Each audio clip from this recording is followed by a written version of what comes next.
que se reunió allí desde diferentes puntos del país a decir, basta ya de impunidad, basta ya de corrupción, queremos transparencia. Y esto es muy importante porque durante muchos años decíamos, pero es que la clase media está dormida, pero es que ¿qué es lo que le pasa a la sociedad? ¿Qué nos están poniendo en el agua?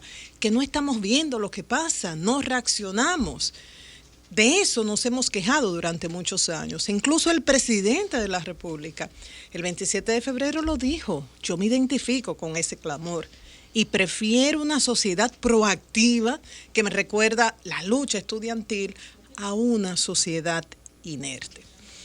Yo recuerdo las palabras que repetía siempre el doctor Antonio Isaconde cuando se estaba trabajando con el diálogo tripartito en la década de los 90, logrando acuerdos entre los empleadores, los trabajadores y el gobierno.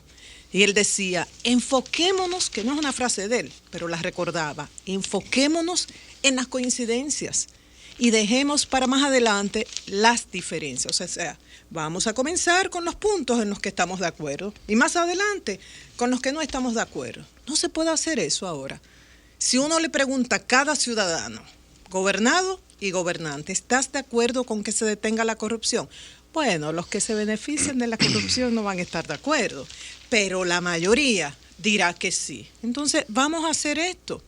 Y yo me pregunto, ¿es utópico pensar que una representación de las autoridades vea este movimiento con respeto, con objetividad, escuche lo que dicen los organizadores, dialogue con estas personas y diga, sí, en esto podemos trabajar, esto es imposible? ¿Y qué cuesta hacer esto? En el día de ayer leyó el documento, al final la marcha comenzó, recorrió toda la calle El Sol y culminó en el monumento a los héroes de la Restauración. Una joven denominada Altagracia Cubingi leyó el documento con los reclamos. Reclamos que incluyen desde suspensión de las obras de Odebrecht, entrega de un informe auditado de todos los pagos realizados por la empresa en el país, también la contratación de firmas internacionales para auditar las obras de dicha empresa, la creación de una fiscalía especial. Por ejemplo, en ese punto, si hubiese una comisión integrada por personas, digamos, pongo un ejemplo así, el doctor Flavio Darío Espinal, y se me ocurre el doctor Flavio Darío Espinal porque acaba de hacer una explicación en este sentido y porque es un alto funcionario del gobierno que además goza de mucha credibilidad en la sociedad civil. Entonces, si se reúnen, ¿y qué ocurre? ¿Cuál sería el problema de que el doctor Espinal le explicara a representantes de la Marcha Verde el argumento que él tiene? Algunos dirán que es cierto, otros dirán que no, que es incorrecto, pero ¿qué argumenta él? Que lo de la creación de la Fiscalía Especial es imposible. Él dice, en base al Código Procesal Penal, esta figura no existe. Existe para casos complejos la figura de coacusador. Son abogados especiales que contrata el Ministerio Público en casos complejos. Y no lo puede hacer el presidente por el decreto. Esto a nivel local. Y él dice, la Convención contra la Corrupción de Naciones Unidas obliga a los estados a colaborar, explicó el doctor Flavio Darío Espinal, pero no de contratar fiscales especiales. En fin, a lo que voy es que cada punto de esto, dialogando, uno puede llegar a una conclusión de que esto es factible, esto es imposible de realizar, pero dialogando, no ignorando este movimiento. Puntos que argumentan algunos al descalificar este movimiento. ¿De dónde sale el dinero? ¿Quién financia esto? Una actividad de la clase media que reúna personas de la clase media baja, clase media, clase media alta, sectores productivos.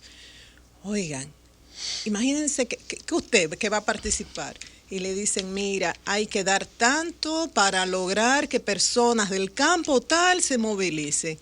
Usted no daría con gusto, si cree en esa causa, X cantidad de dinero, 10 pesos, 10,000 pesos, 100,000 pesos, lo que fuese. Y si usted diezma y lo hace en Unity, lo hace en su iglesia bautista, en la iglesia católica, u ofrece dinero a una organización de la sociedad civil, hace su reporte al impuesto sobre la renta. O sea, ¿cuál es el problema? Hay organismos internacionales que financian a grupos de agricultores o a actividades en contra de la corrupción de la propia Procuraduría, y financian también organizaciones de la sociedad civil. Y si esto se hace con transparencia, ¿cuál es el problema? Algunos argumentan, ¿y cuál es la cabeza de ese líder? Y uno podría responderle, y nos vamos a quedar con la organización vertical de antes. No creemos en una organización que tenga una estructura horizontal. Y no vamos a asimilar las lecciones que nos han dado, trágicas lecciones de la lucha de ego y la lucha por un afán de protagonismo.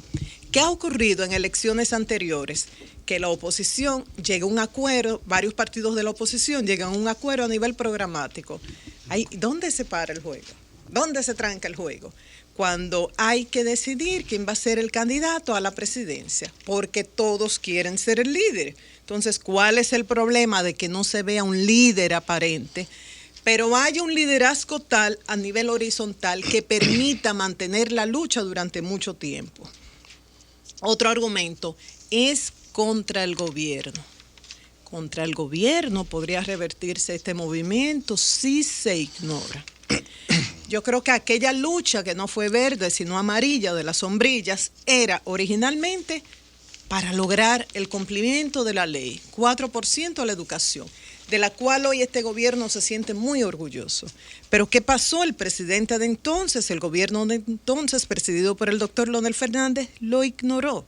Y ese movimiento cambió y se convirtió en una fuerza en contra de él, que terminó con unos insultos que mejor no recordarlos a través de las redes. ¿Qué hubiera pasado si ese movimiento se ve? Y eso que culminó con una firma en un proceso electoral con los candidatos y luego con el cumplimiento del candidato que resultó electo, el presidente Danilo Medina. ¿Y si eso se hubiese logrado antes? Era exigiendo el cumplimiento de la ley, pero se ignoró ese movimiento. Entonces vamos a asimilar esa lección. Otro argumento, hay que marchan corruptos y ponen nombres de personas que han aparecido en fotografías al lado de funcionarios que han estado acusados y mencionan fotos y nombres.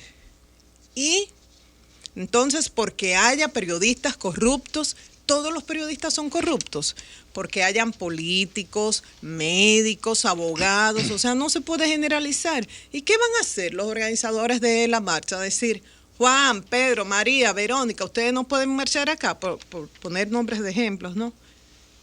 No pueden. Dicen, no, esto es un movimiento de la clase media. Hoy la clase media no tiene derecho. La clase media tiene derecho, tiene el deber y tiene capacidad de generar cambios. Y la clase media no contribuye con sus impuestos a esos fondos que recauda el gobierno para luchar contra la pobreza. Entonces no podemos descalificar lo de la clase media. Finalmente, esto es mucho más que Odebrecht. Y voy a poner un ejemplo. Hace unos días estuvo aquí el presidente de la Cámara de Cuentas. A mí me impresionó la claridad con la que él hablaba, pero también me dio pena porque entendí en ese momento a la doctora Lizelot Marte de Barrios y lo vi con una camisa de fuerza. 2 ejemplos. Cuando yo le preguntaba, dice la directora de PEPCA que las auditorías que envía la Cámara de Cuentas no tienen méritos, no son elementos probatorios, no permiten iniciar un proceso de persecución contra la corrupción. Entonces, él reconoció que había tenido una reunión con el procurador, que en muchos casos la Procuraduría exige una orden judicial para determinados documentos y que están en ese proceso. O sea, hay un problema de procedimiento, de modo tal de que muchas de las cosas que logra la Cámara de Cuentas con auditorías y la fiscalización, que es su función, cuando llegan a la Procuraduría no se puede hacer nada. Y el otro elemento, se habla cerca de 4.000 funcionarios que no han concluido el proceso de declaración jurada de bienes, pero él dice, por la ley no podemos hacer más nada. Eso lo dice él. El autor de la ley podrá decir, no existe una sanción de prisión y esto. Pero él dice, no podemos hacer más nada, habría que cambiar la ley. Entonces, por eso, en una ocasión, en agosto del 2013, la doctora Lizelot Marte de Barrios dijo que con los fondos distraídos en este país se pudiera hacer otra República Dominicana. Entonces, el tema de la corrupción nos preocupa a todos. Y si estas autoridades ponen atención a este movimiento que está creciendo, la marcha de ayer demostró que en un trimestre el movimiento verde ganó adeptos, creció. Dicen algunos que fue mucho mayor que la de enero, 22 de enero, que se realizó en Santo Domingo. Recuerden que en febrero hicieron una actividad de recolección de firmas, ayer en Santiago y las próximas en el este y en el sur del país. No ignoren este movimiento, véanlo, escuchen a sus organizadores, dialoguen con él, porque eso es una gran oportunidad para realmente hacer lo que nunca se ha hecho.